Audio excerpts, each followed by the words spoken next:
2030, la vision 2030 qui a été mise en place. Et vous avez lancé il n'y a pas longtemps la vision 2050 pour le Sénégal. Pouvez-vous partager avec nous ce que sont les principales priorités pour atteindre cette croissance durable d'ici 2050 et surtout comment, Monsieur le Président, le pays se prépare à intégrer les investissements étrangers pour appuyer cette transformation? Merci beaucoup de l'opportunité que vous offrez au Sénégal de façon plus globale pour rencontrer des investisseurs potentiels, mais surtout partager, après l'avoir fait avec le peuple sénégalais, cette vision 2050 qui repose sur 4 piliers fondamentaux. Comme vous le savez, depuis que nous sommes arrivés au pouvoir il y a de cela 7 mois, nous avons décidé de sortir de la logique des urgences électoralistes et de nous dire qu'il nous faut regarder très loin pour pouvoir mieux planifier et pouvoir prendre en charge de façon beaucoup plus large les préoccupations, mais surtout dans le cadre des solutions que nous devons trouver. Nous avons remarqué que, de base, au Sénégal, nous avons, comme partout ailleurs en Afrique d'ailleurs, des ressources minières et minéralières importantes, mais qui sont exportées tout le temps à l'état de matières premières, n'offrant pas au pays l'opportunité de les transformer sur place et donc d'ajouter de la valeur. Et nous avons dit qu'il nous faut inverser ce cycle. Et c'est la base de la transformation systémique de notre économie sur laquelle repose la vision 2050. Nous avons dit qu'il nous faut d'abord commencer par transformer sur place les matières premières, ajouter de la valeur, exporter et rééquilibrer la balance commerciale du pays. Évidemment, cela ne sera se faire que lorsque nous aurons des industries capables de transformer ces matières premières. Qui dit cela dit énergie.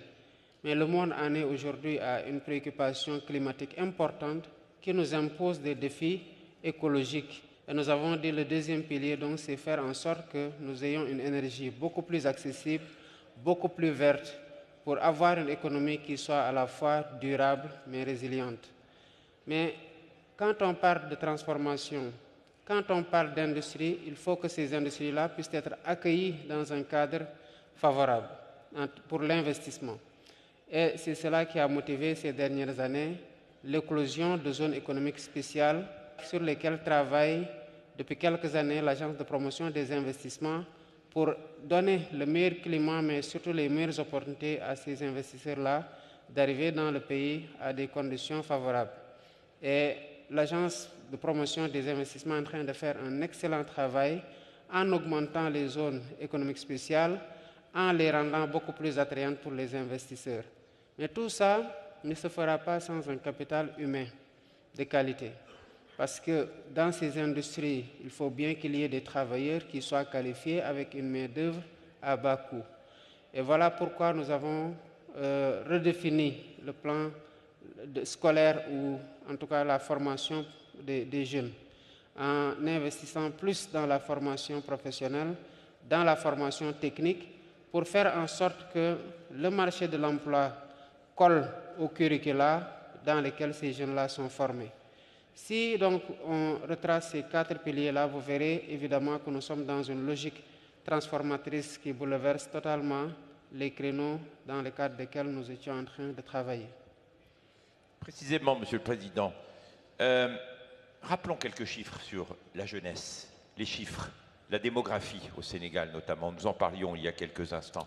Effectivement, le Sénégal est un pays très jeune. C'est à l'image de l'Afrique. Hein. Nous sommes 18 millions, mais dans ces 18 millions, les 9 millions ont entre 18 et 19 ans, un âge médian de 19 ans. 75% de la population sénégalaise aujourd'hui est composée de personnes qui ont moins de 35 ans. Vous voyez donc que c'est une population extrêmement jeune. Et dans la projection de l'agenda 2050, nous serons à peu près entre 38 millions et 40 millions. Autant dire que la population va doubler.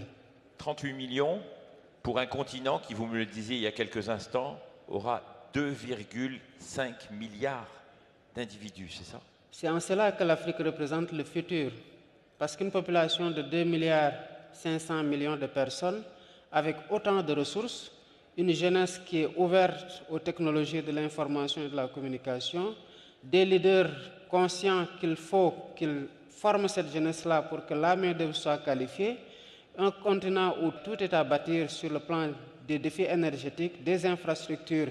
Évidemment, l'Afrique, c'est le futur sous ce rapport-là. Et voilà en quoi il est important pour les investisseurs de regarder de plus près l'Afrique, mais avec un œil de projection sur ces 2,5 milliards de personnes. Pour le cas du Sénégal, nous sommes par exemple dans une communauté qui est la communauté économique des États de l'Afrique de l'Ouest, la CEDEAO.